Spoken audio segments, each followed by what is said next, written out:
빌립보서를 통해서 사도 바울은 3장 1절의 처음 시작을 항상 기뻐하는 것으로서 표현하고 있습니다. 그러니까 기쁨에 대해서 계속해서 이야기하고 있는데 2장 18절 보더라도 이와 같이 너희도 기뻐하고 나와 함께 기뻐하라라고 말씀하고 있고, 항상 이제 사도 바울은 그의 삶을 통해서 신앙생활하는 것이 뭐냐, 삶에 있어서의 기쁨.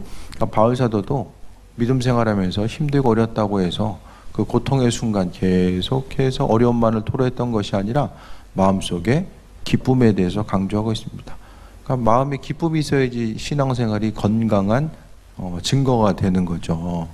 마음에 기쁨 자체가 없으면 항상 원망하고 불평하고 또 환경 따라서 어려움 당하게 되는 그런 악순환이 반복될 수밖에 없는데, 하지만 믿음으로써 마음의 기쁨을 가지고 나아가는 것이 얼마나 중요한지를 또 말씀하고 있습니다. 항상 그 바울 사도가 서신에 대해서 살펴보게 되면 이제 여러 가지가 있겠지만 신앙생활은 이렇게 해야 된다라는 목적이 하나 있었고요. 주님의 말씀이 이런 것이다라고 하는 가르침의 목적이 있었고, 또 한 가지는 이단에 대한 이단이 공격했을 때의 교회를 방어하고자 하는 신앙적인 생각, 그 체계를 방어하고자 하는 모습이 또 서신 가운데 나타나게 됩니다.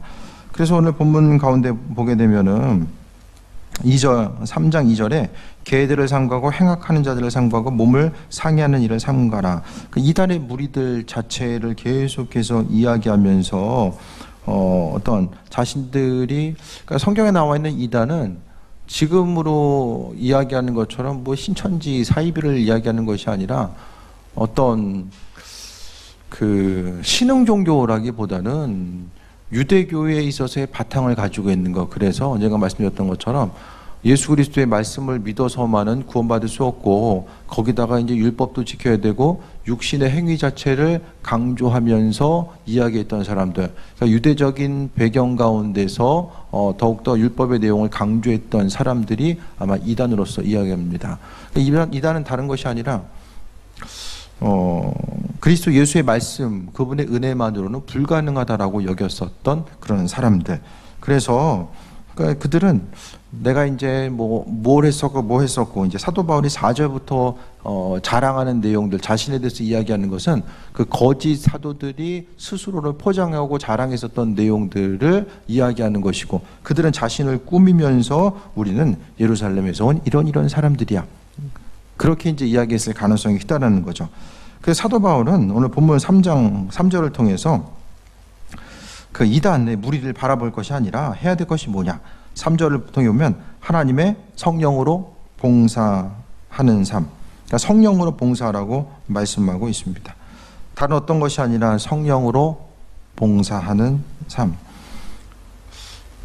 우리가 주의를 감당하고자 했을 때에 먼저 우선시 되어야 되는 것이 성령으로 봉사해야 된다는 것을 이야기하죠. 스스로가 가지고 있는 어떤 힘과 노력, 어떤 의지에 의해서 헌신하고 봉사하는 삶이 아니라 우리가 행하고자 하는 이 모든 일들은 성령의 인도하심 따라서 봉사하는 삶이 선행돼야 된다는 것에 대해서 말씀하고 있고, 그러니까 성령으로 봉사하고 그리고 예수로 자랑하고, 그러니까 성령으로 봉사한다는 것은 내 안에 그리스도 예수 주님께서 함께 하시고 그것을 통해서 맡겨주신 바 사명을 감당하는 것이기 때문에 뭐 어떤 일을 행함 자체가 나의 스스로의 능력과 어떤 탁월함이 아니라 내 안에 계신 주님께서 행하셨기 때문에 그 주님이 나를 통해서 증거될 수밖에 없는 것이 바로 그리스도 예수를 자랑하는 것이고, 육체를 신뢰하지 않는 것, 내 의지와 노력 가지고 어떤 것을 행할 수 있었다라고 하는 것이 바로 육체를 신뢰하는 것이고, 그런 부분을 이야기합니다. 그래서 할례파라는 것은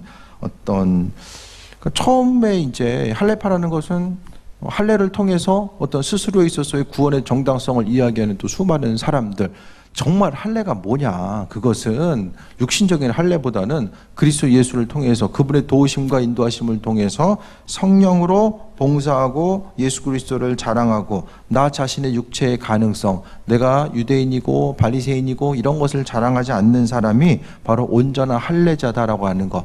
그래서 이 할례라는 것은 성령의 이끄심과 인도하심을 통해서 인침받은 사람들, 그 사람들이 바로 할례자라는 사실을 이야기하는 거예요.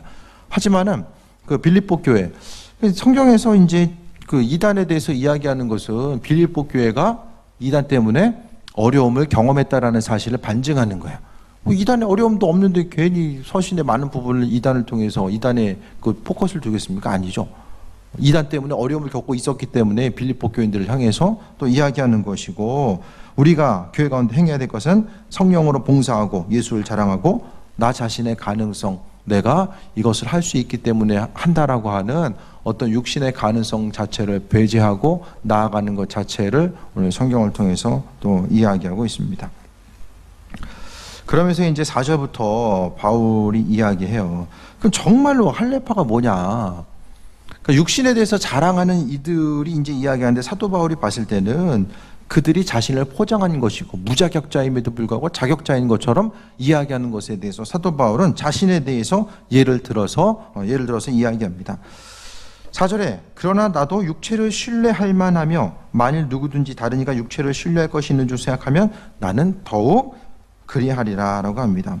육체를 신뢰한다라는 게 뭘 얘기하냐면은, 우리 신앙인들은 그리스도 예수를 통한 믿음을 통해서 구원받는 것이 육체를 신뢰하지 아니하고 그리스도를 신뢰하는 거잖아요.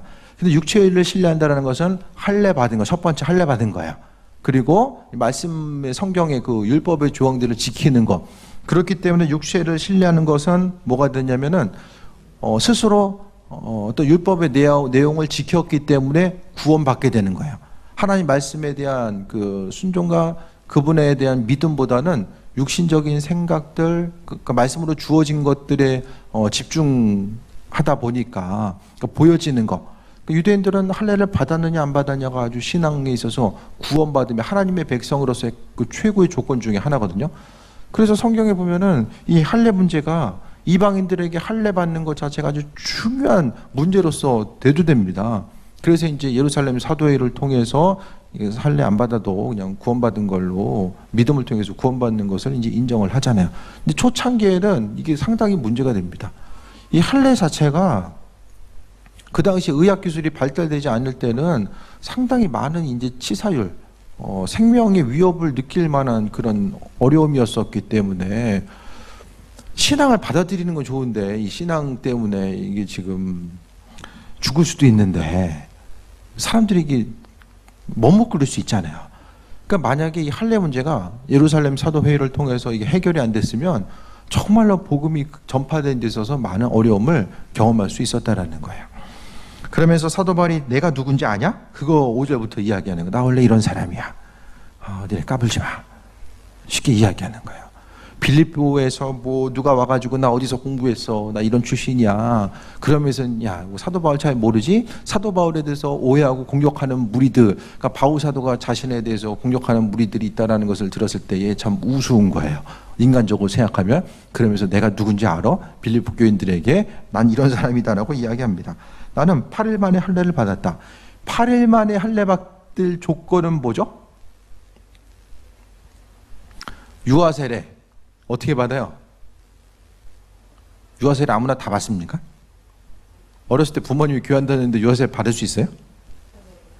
못 받잖아요. 못 받아요. 나는 모태신앙이야. 쉽게 이야기하면 부모님 교회 안 다녔는데 모태신앙이 안 되잖아요.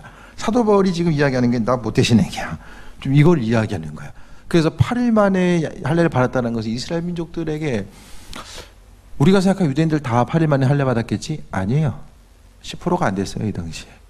여러 가지 과정에 의해서 10%가 안 된 것으로 보여져요. 8일 만에 할례를 받았다는 것은 이스라엘 민족들 가운데서의 전통적으로 그 유대교 집안, 율법을 아주 중요하게 여겼던 율법의 가정, 유대교에 있어서 심취했었던 그 가정, 그 가정에서 태어났다라는 것과 8일 만에 할례를 받았다라는 것은 하나님의 언약의 백성이고 또 아주 특별한 존재, 율법의 테두리 가운데서 하나님의 약속을 받은 아주 특별한 존재가 8일 만에 할례를 받은 거예요. 그래서 사도 바울이 제일 먼저 이야기하는 것이, 다른 조건도 많이 있는데 나 누군지 알아? 8일 만에 할례 받았어. 이거 한마디가 엄청난 파급력을 갖게 되는 거예요. 그래서 그가 가지고 있었던 그 환경적인 것들, 배경적인 출신 자체에 대해서 이야기하면서 8일 만에 할례 받았다라고 이야기하고 있습니다. 그래서 이들은 그러니까 바울 자신은 그 사도 바울은 율법적인 배경을 완전히 버리지 않았어요. 바울이 그 그리스도 예수를 믿고 나서 율법은 다 쓰레기고 오히려 구원받는 그 방해가 되는 그것을 여기지 않았다라는 거예요. 사도 바울이 율법에 대해서 공격하고 있고 이거 율법 이런 문제가 있어 이야기하는 것은 율법 자체가 문제가 아니라 그 당시에 사도 바울이 가져야 될 포지션은 그 반대에 있는 사람들이 율법에 대해서 율법 가지고 있으면은 구원받음에 있어서 믿는 것만으로는 불가능하고 율법의 내용을 같이 믿어야 돼. 이렇게 이제 상대적으로 나오니까 사도 바울이 그 율법에 대해서 동조할 수가 없었다라는 거예요. 율법이 나쁘고 싫어서가 아니라 율법의 긍정적인 부분도 바울 사도는 많이 이야기하거든요. 하지만 사도 바울이 율법의 부정적인 부분을 이야기했을 때는 구원의 문제를 이야기함에 있어서 율법의 문제를, 율법 준수를 가지고 오는 것. 율법은 그 사람이 가지고 있는 믿음과 신앙의 표현이지 그것 자체가 절대적인 구원의 조건은 아니거든요. 율법을 지킨 것 때문에 구원받는다고 하면은 어느 정도까지 어떻게 지켜요? 사람이 다 지키기도 얼마나 힘들겠습니까? 그러니까 바울 사도는 율법에 대해서 알고 있었고 그것을 지키고자 했었고 하지만은 율법 자체가 하나님의 백성으로서의 온전한 삶을 살아감에 있어서의 증표였던 거죠. 예. 율법이 우선시 됐던 건 아니에요. 그러니까 상대적으로 사도 바울은 율법에 대해서 중요하게 여기고 또 구약 성경에 대해서 신약을 풀어감에 있어서도 서술의 감에 있어서도 계속해서 그것을 율법의 말씀을 인용하잖아요. 이스라엘 족속, 하나님이 선택하신 이스라엘 족속이고 베냐민 지파라는 것은 사울의 일대 왕이 베냐민 지파라잖아요. 그리고 남유다가 건국될 때도 아주 중대한 일을 하게 됩니다. 다윗 왕조가 세워질 때도 아주 중요한 역할을 감당하게 되죠. 그리고 히브리인 중에 히브리인, 이방인이 아니었어요. 사도 바울은 그 헬라 지역인 다수에서 출생을 했어요. 다수에서 출생을 했지만 그 부모님이 둘 다 유대인이었었고 그 히브리인으로서 자신이 태어났다라는 것에 대해서 이야기하는 거죠. 뭐 부모 중에 한 명이 헬라인도 아니고 그는 이스라엘 민족들이 아주 혈통을 중요하게 여겼기 때문에 그는 히브리인 중에 히브리이고 그리고 율법으로는 바리새인. 그 당시에 가지고 있었던 여러 가지 신앙 종파와 분파 중에 있었는데 그 중에 그 가장 전통을 지키고자 했었던 말씀에 대해서 그 중심을 두고자 했었던 것이 바로 바리새인이었다라는 사실에 대해서 이야기합니다. 그리고 6절에 열심으로는 교회를 박해하고 율법의 의로는 흠이 없다.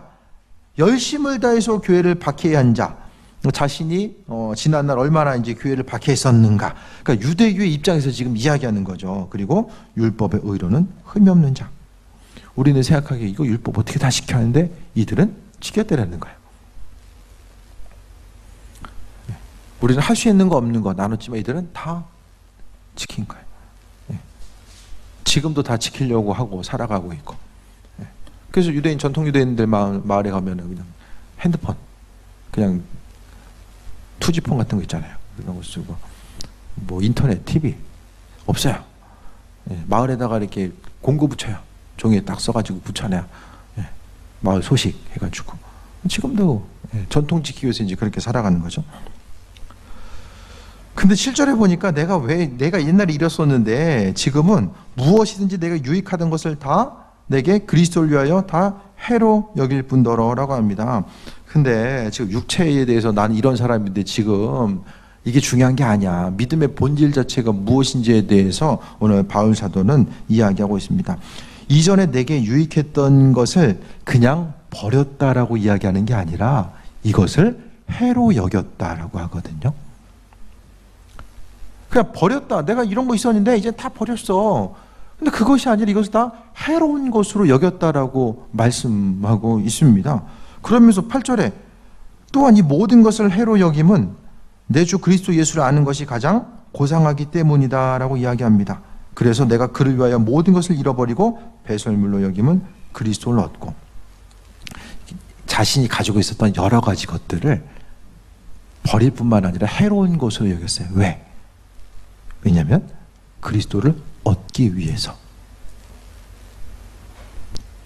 그리스도를 얻기 위해서 버렸다라는 거예요.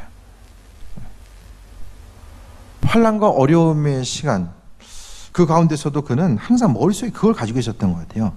이전에 자신이 가치로 여겼던 것을 그냥 이게 모든 것이 나를 해롭게 하는 거였구나. 왜냐하면은 자신이 자랑했던 그것이 결국에는 그리스도 예수를 만나기 전에 그 모습을 보니까 그 모든 것들이 나에게 해악이었구나. 유대교에 있었던 지나친 열심 자체가 자신에게 있어서는 해로운 요소였구나라는 것을 기억하고, 그는 그리스도를 잡으려고 했기 때문에 자기 가지고 있는 것을 내려놓을 수밖에 없었다라는 거예요. 그러니까 있는 거 다 쥐고서는 그리스도 예수를 잡을 수가 없다라는 거예요. 그때나 지금이나.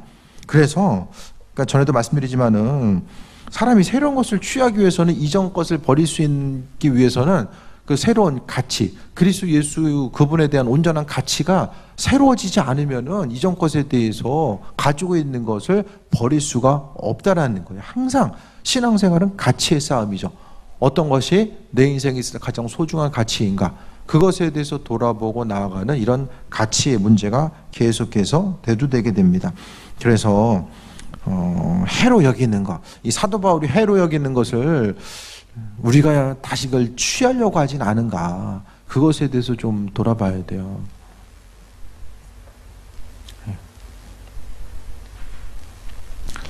어떤 목사님이 간증하는데 은혜 받았을 때는 TV 다 갖다 버리고 좀 가다가 시들어져 가지고 다시 구입하고 이제 팔다 사다 이제 요거 계속했다라고 이제 그런 내용을 좀 본 적이 있어요. 참 이게 한번 버렸던 거는 좀 줍지 말아야 되는데요.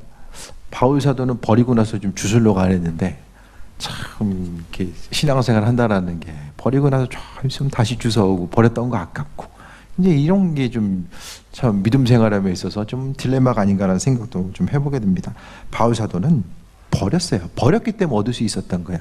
근데 이게 그냥 버려지는 것이 아니라 바울 사도가 예수 그리스도를 만났기 때문에 버릴 수 있었던 거죠. 그러니까 그리스도 예수를 만난 사람들은 버릴 게 뭘 버려야 될지가 이게 생각이 나는 거예요. 주님의 마음을 주셔서 버리고, 근데 버리지 않으면은 얻을 수가 없어요. 바울 사도가 이전 것에 대해서 단절함이 있었기 때문에, 버렸기 때문에 이후의 것들을 취할 수가 있었다라는 거예요. 그러니까 버린 이들에게 하나님께서 주시고 은혜로 함께 하신다라는 사실에 대해서 말씀하고 있습니다. 그러면서 그가 취한 것이 뭐냐? 8절을 통해서 그리스도를 얻었다라고 말씀하고 있습니다. 최고의 가치, 그리스도 예수. 그의 삶을 통해서 전체적으로 바라봤을 때에 최고의 가치는 그가 가지고 있었던 학문적인 배경. 사도 바울은 아주 특별한 사람이에요. 로마 시민권 가지고 있었죠. 또 다소에 살다가 예루살렘으로 유학 가요. 율법 공부하려고. 최고의 스승을 만나서 최고의 학문을 하게 되고, 이 공부하는 거. 제가 말씀드렸잖아요. 유대인들이 있어서 구약 성경에 얼마나 많은 부분을 외우고 있는지 철저하게 공부하고 또 공부하는. 그래서 말씀에 대해서 계속 암송하고 계속해서 중심을 두었다라는 거예요. 그런데 그리스도를 얻고 나니까 이게 가지고 있었던 것이 이게 다 해고 이게 쓰레기고 배설물이었구나.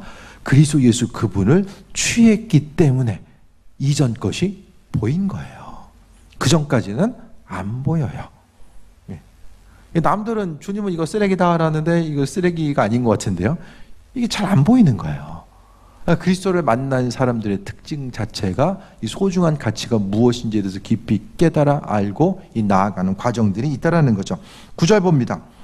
그 안에서 발견되려 함이니 내가 가진 의는 율법에서 난 것이 아니오직 그리스도를 믿는 믿음으로 말미암는 것이니 곧 믿음으로부터 하나님께로부터 난 의다라고 합니다.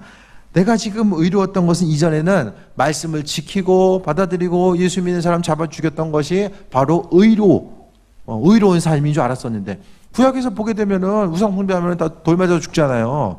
그래서 그들은 돌 던진 게 우상 숭배로 여겼기 때문에 구약의 말씀에 근거해서 돌 던진 거거든요. 그러니까 그렇게 살아갔던 것, 그리스도 예수 없이 행했던 것 자체, 그것을 통해서 율법으로부터 의롭게 된다라고 생각했었는데, 그리스도 예수를 믿음으로 말미암아 바로 자신이 의롭게 되었다라는 것, 하나님으로부터 그 의가 나타났다라는 사실을 이야기하고 있습니다. 율법에 의해서 구원받을 수 있고 다 되면은 문제가, 아주 심각한 문제가 뭐가 대두되냐면은 예수님의 십자가의 죽음이 필요가 없어져요. 율법 죽으라고 지키면 되니까 예수님 필요가 없어요.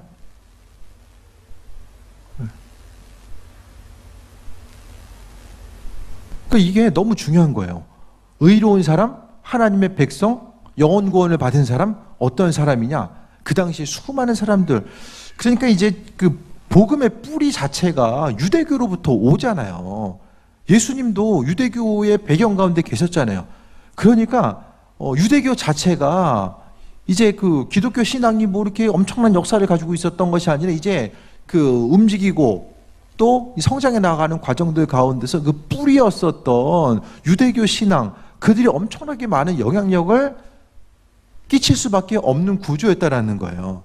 그래서 바울 사도는 율법의 내용을 지켜야지만이 구원받을 수 있다라는 그 주장들, 또 교회에 들어서 갈라디아도 마찬가지거든요. 비슷한 이단들이 갈라디아 교회에 와서도 율법을 지켜야지만이 구원받을 수 있다라고 주장하는 그 수많은 사람들 앞에서 사도 바울은 구원은 율법으로 말미암는 게 아니라 믿음으로 구원받고 믿음에 의해서 의롭게 되는 거야. 그것에 대해서 계속해서 강조하고 있다라는 거예요. 우리가 가지고 있는 의는 믿음으로 말미암아.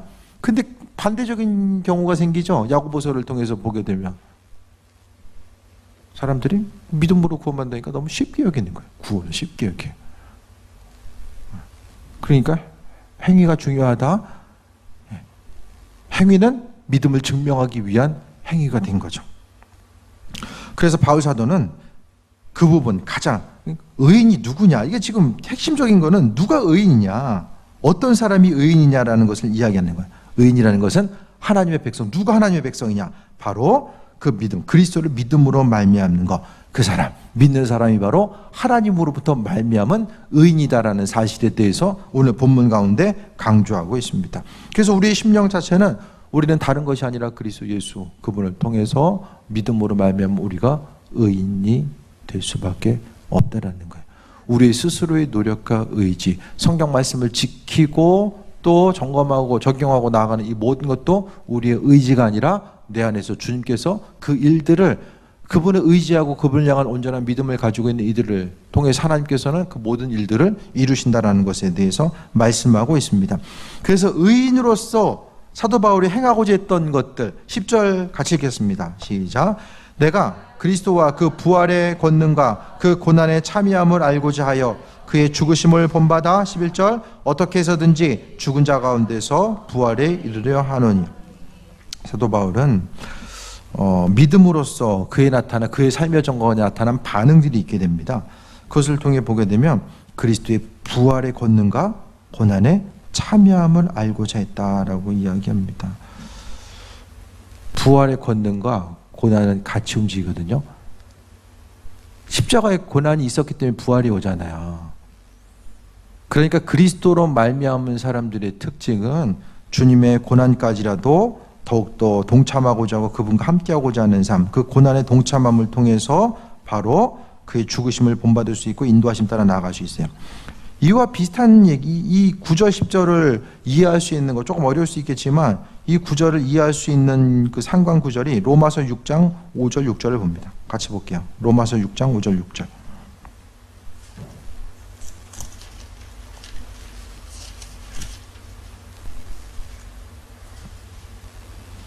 로마서 6장 5절 6절.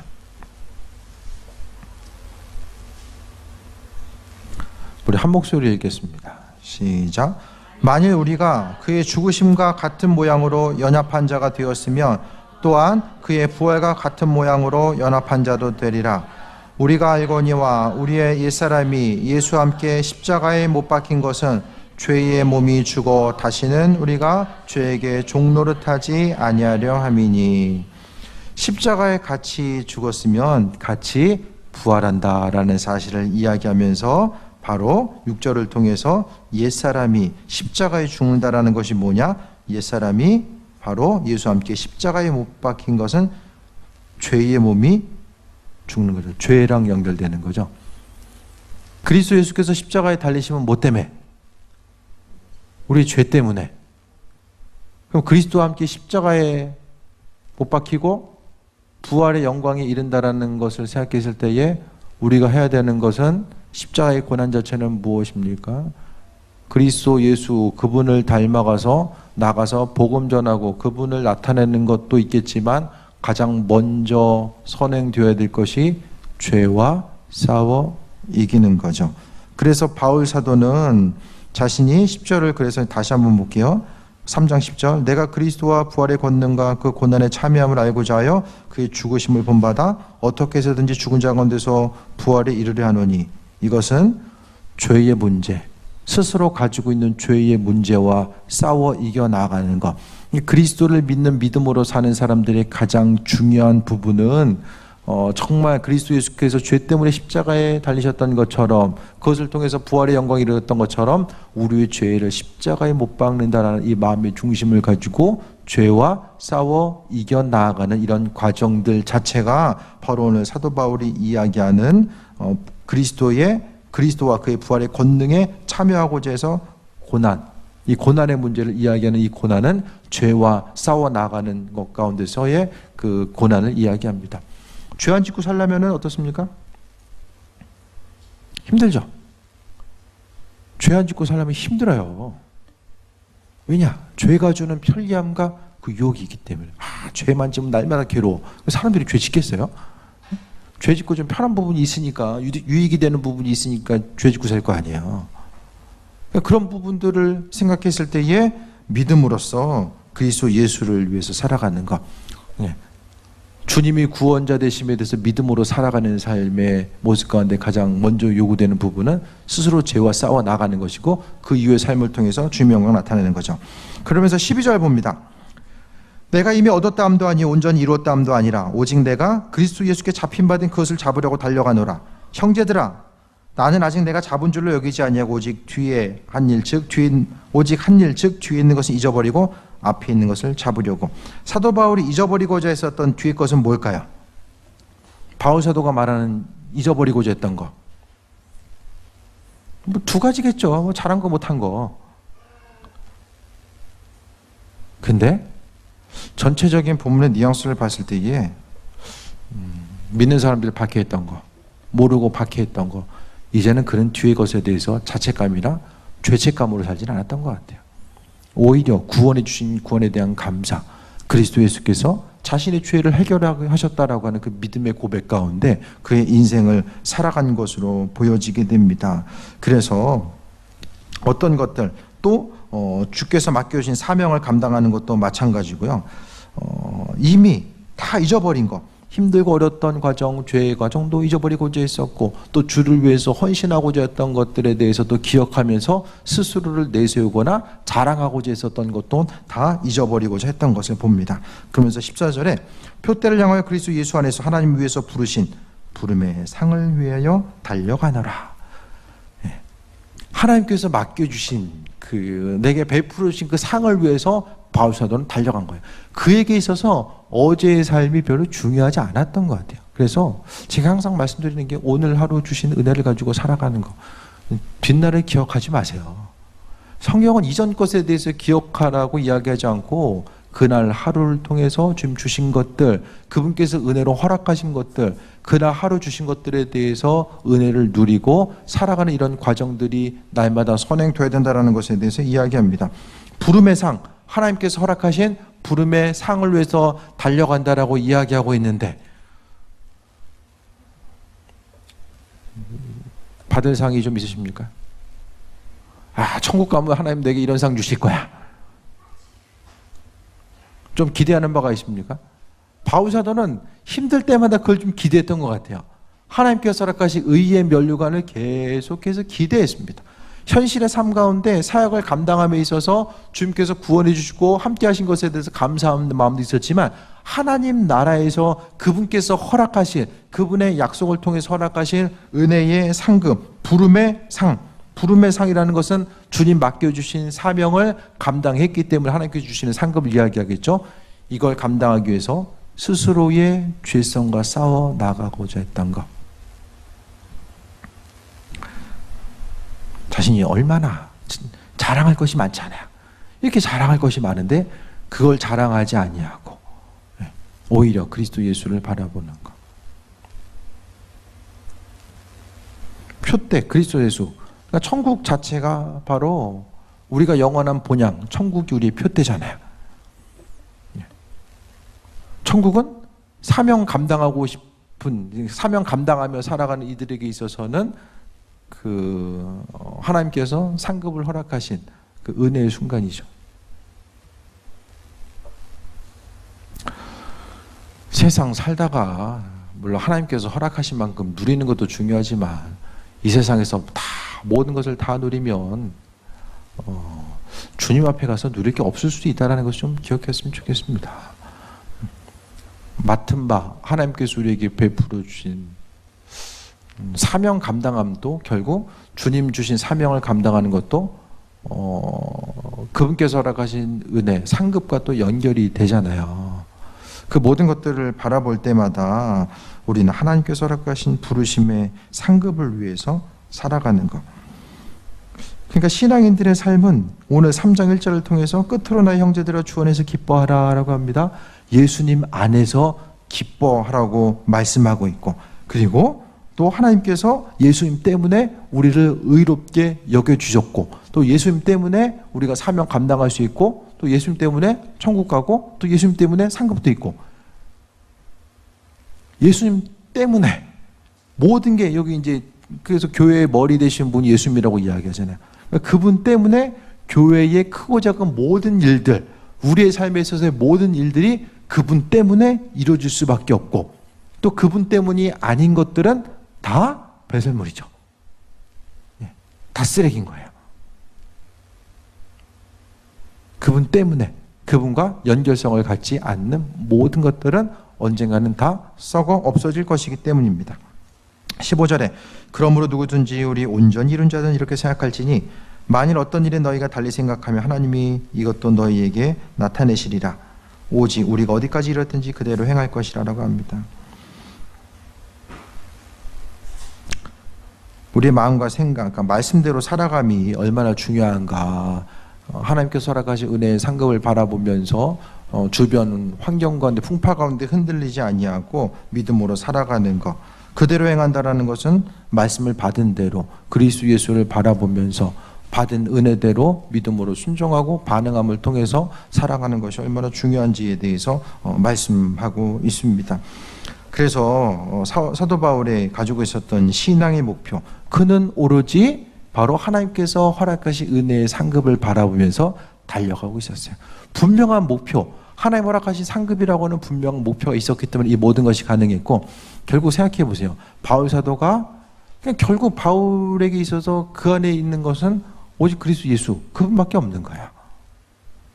예수님을 만났기 때문에 이전 것을 버릴 수 있었고, 그리스도 예수로 체험받아서 바로 이전의 삶의 모습 가운데 율법의 내용 다 지켜야지만 이렇게 된 줄 알았는데, 그게 아니라 이게 복음은 선물이구나, 그리스도 예수 구원은 선물로서 받는 거구나, 그것에 대해서 기억하고 나니까 영적인 자유를 누리게 되고, 또 그 이후의 삶이 새로운 그리스도 예수를 통해서 스스로의 삶을 조명해 보고 비춰보니까 이거 내가 가지고 있던 이전 것들이 다 이게 쓰레기였구나 라는 것에 대해서 기억하고, 그리스도 예수 그분이 어떤 분이신지에 대한 그 가치를 발견한 거예요. 그러니까 예수님이 누구냐라는 것에 대해서 그는 확실히 알았었기 때문에 그분과의 관계성을 통해서 생명 가운데 상급, 부르심의 상급을 바라보고 나아가는 그 존귀한 삶을 살아갈 수 있었다라는 것에 대해서 말씀하고 있습니다. 모든 설교는 그러니까 예수님 얘기인 거예요. 예수님을 배제하고서는 아무 얘기를 할 게 없는 거예요. 신약이든지 구약이든지 다 마찬가지입니다. 바울이 계속 예수님 이야기하고 있잖아요. 그래서 예수님이 누구인지를 설명하기 위해서 구약의 내용도 계속해서 언급하고 있고, 그러니까 모든 것이 바울의 삶을 통해서 보게 되면 예수로 시작해서 그리스도 예수로 마무리되는 이 모든 순간을 이야기합니다. 그러니까 여러분의 각각의 삶의 여정 가운데 주님의 이 관계성 자체를 좀 생각해 보는 거예요. 기도할 때도 인생 다 계획을 세울 때도 그렇고, 내일 하루 이런 일이 있겠지 이렇게 생각을 하잖아요. 기도할 때 잠깐 시간을 내서 내가 내일 이런 일들이 있는데 그 일들 가운데서 주님이 어떤 그 내가 선택함에 있어 어떤 영향력으로 다가오게 되고, 또 그날 하루 어디를 가든지 누구를 만나는지 그 순간순간 하루의 스케줄을 생각하면서 주님과 교제하고 동행함, 이 순간에 여기로 움직이고 이것을 행할 때에 내가 이곳에서 이렇게 주님을 생각하고 또 그분과 더불어서 교제한 이런 삶을 살아야 되겠구나. 그러니까 하루의 삶을 기억하면서 뭐 새벽 예배든지 이렇게 기도 하루를 시작하면서 그 순간 내가 하루 펼쳐지는 이 대부분의 사람들이 비슷한 스케줄을 통해서 살아가잖아요. 뭐 어려운 일을 만나기도 하고 기쁘고 즐거운 일을 만나기도 할 텐데, 오늘 사도 바울이 이야기하고 있는 이 처음이자 마지막인 그 그리스도 예수 그분이 내 삶의 여정 가운데, 내 일상생활 가운데 어떻게 교제하고 있고 동행하고 있으며, 또 그리스도 예수 그분의 눈을 통해서 내 삶을 지금 조명하고 바라보고 있는가를 다시 한번 점검하는 거예요. 그 순간순간들의 삶이 모여져서 바로 표대를 향해 나아가는 귀한 삶을 살아간다라는 거죠. 내일 이제 한번 생각해 보세요. 내일 이런 일이 있는데 그 지점 포인트마다 지점마다 주님이 서 계신 거예요. 그곳에 내가 주님과 함께 머물고 교제하는 거. 뭐 더 좋은 방법이 있으면 이렇게 해보시면 돼요. 내 생각은 어쨌든 날마다 교제함을 통해서 살아가는 것이 좀 그런 부분을 점검하다 보면 순간순간 주님이 더 지혜를 주시고 인도하심 따라서 나아가는 것이 무엇일까를 하나님께서 깨달아 알게 하실까라는 생각을 해보게 됩니다. 그래서 바울 사도가 배설물로 여겼던 거 그거 다시 주술라고 하지 마시고 그냥 오직 그리스도 예수 그분을 구하는 거예요. 계속 구하다 보면 내 문제 이렇게 있어도 이분 구하다 보면 이분이 알아서 이분 관계성 가운데서 친밀한 관계성 가운데서 그분이 행하실 일들을 행하는 거죠. 이제 기도 안 하고 그분과의 관계성에 대해서 전혀 돌아보지 않으면은 시간 가도 뭐 별 달라질 건 없습니다. 대부분 사람들이 어려운 일이 생기면 그 시간 가면 좀 나아지겠지. 주님이 허락하신 고난이면 시간 가서 해결될 거면은 하나님 왜 허락하시겠습니까? 그거. 주님이 주신 고난이라면 그렇게 생각 안 하세요? 항상 우리가 조심해야 될 거, 어떤 문제가 있을 때 그 문제만 계속해서 지켜보고 바라보다가 어려움 당할 때가 많이 있어요. 신앙인들의 삶은 문제가 있어서 그 문제에 집중한다고 해결되는 것이 아니라 오늘 성경 말씀 가운데 바울 사도의 삶의 여정 가운데 그리스도 예수가 어떤 분인지를 생각했을 때에 우리의 삶의 여정 가운데 그리스도가 어떤 분으로서 우리 심령 가운데 존재하고 있는가, 이걸 좀 점검해 보다 보면 우리의 믿음의 방향성이 어떠해야 되는지를 다시 한번 깨달아 알 수 있다는 것을 이야기합니다. 그래서 오늘 핵심적인 것 중에 하나가 바로 그리스도와 함께 고난에 참여하고 또 죽으심을 본받아 부활에 이르려고 한다는 것의 핵심적인 내용이 바로 스스로 죄와 싸워나가는 거예요. 죄와 왜 싸워야 되냐면 이것만 말씀드리고 마칠게요. 주님이 절대 선이잖아요. 선. 그분과의 교제함 가운데 있다 보니까 그냥 죄가 싫어지는 거예요. 억지로 끊으려고 힘쓰고 노력했던 것이 그 다음부터 그냥 싫어져요.